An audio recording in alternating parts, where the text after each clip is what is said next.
Hey everybody, welcome to my channel. This is Deep Cuts Reactions, and my name's Greg. And I will admit I'm a news junkie, and I read too much news and watch too many different things. But I found it's really frustrating. You listen to what we call the legacy news media. The all the national broadcasters and stuff, and they miss a lot of stuff, and sometimes their reporting really sucks. To be quite frank, they're all in fear of what Trump might do. He can pull their FCC license. I mean, not legally. Legally, he shouldn't have any influence on the FCC, but he does. He has influence on any form or any portion of our government, because if you disagree with him, he'll come after you. I mean, the administration's all about revenge. But anyway, among the other things, of course, is all the deportations that we're seeing, and all this insanity of deporting people. It's just crazy. So when I look at news, I'll often catch like local news reports, which seem to be more accurate and informative. Or sometimes, a broadcaster in a different country, might show something that we don't see. So that's what's going on here, okay? And this is CTV, Canadian TV, I guess. I'm not sure what the network is, but in any case, it talks about some of the things that ICE has done. So this is just a little news clip. Turning now to south of the border, 2 Canadian toddlers, both under the age of 4, have been held in custody by U.S. Immigration and Customs Enforcement this year, and one of those children was held for 51 days under the age of 4. This is based on new data obtained by the Globe and Mail. Nearly 150 Canadians have been detained by ICE officers this year, so 149. That is on pace to double the number of Canadians detained when we look at the entirety of 2024. For a closer look at these detentions, I'm joined in studio by Catherine Blaisbaum with the Globe and Mail. Good morning to you. Good morning. I have 3 children. I know what they're like when they're little. I mean, thinking about the fact that these 2 children, they're little, under the age of 4 years old, held in these facilities. Who are these kids? What do we know about them, and what do we know about the conditions? I, too, am a mom of 3, and it was horrifying reading through details about the facility where they were being held. So what we do know is that these 2 children were held for weeks. One of them held for more than 7 weeks at a facility in South Texas that is at the center of allegations of not providing adequate drinking water, mothers who can't access formula for their babies, no soap to clean their bottles, children who don't have toys, guards taking, a doll away from a little girl, no access to medical treatment or reduced access to medical treatment. So very challenging circumstances for these families, including these 2 Canadian children. We do know that both of them have been released. They were detained separately. These are 2 separate families, we understand, based on the data.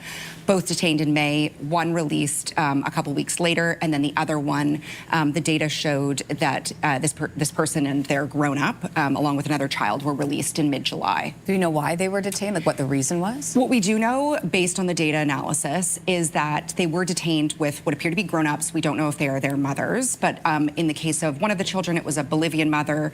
In the other, it was a Congolese woman, and it appears that they were picked up for what are known as other immigration violations, so no criminal record, but rather some other immigration violation, and they have been placed into what are described as expedited removal proceedings with a credible fear referral. So they are claiming what that does that mean? Yeah, they are claiming that if they are sent home, that they fear persecution. Got it.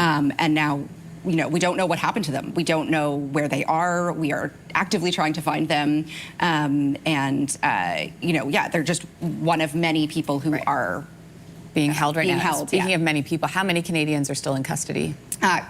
Current to the end of July, 56 Canadians were still being detained who had been arrested under the Trump administration. Why? Do we know? Why do we know? Variety of reasons. The most common reason is due to criminal charges. So under American immigration law, if you have a criminal record, even if it's something from the 80s, and it could be possession of a drug, if you are a non-U.S. resident, you are at risk of being removed from the country. And so for 70% of these Canadians, that is some version of what they are being detained for, a criminal record. For the other 30%, it could be things like an overstay of a visa, or perhaps they crossed between border crossings, sort of an irregular crossing, it's described as.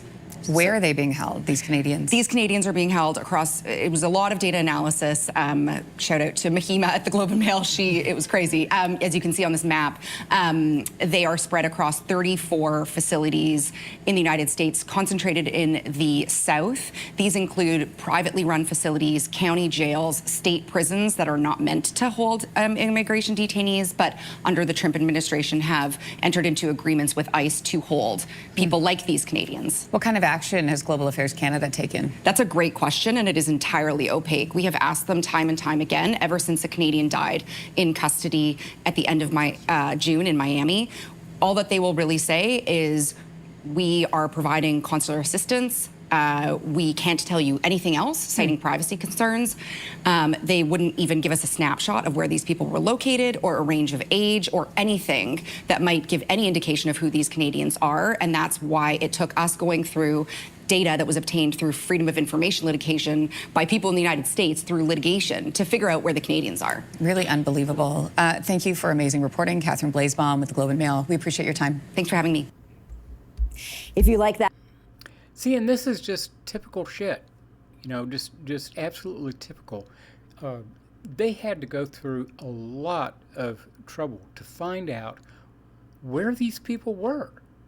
That's a lot of what's going on, is people are just being, in many cases, swept off the streets by masked men with little or no identification. And, I mean, there's been cases where, my God, there was one the other day where they told the guy to get out of the car. The guy had no idea who they were. They broke in through his window, and he thought he was being kidnapped along with his family. So he started taking off, and they shot up his car.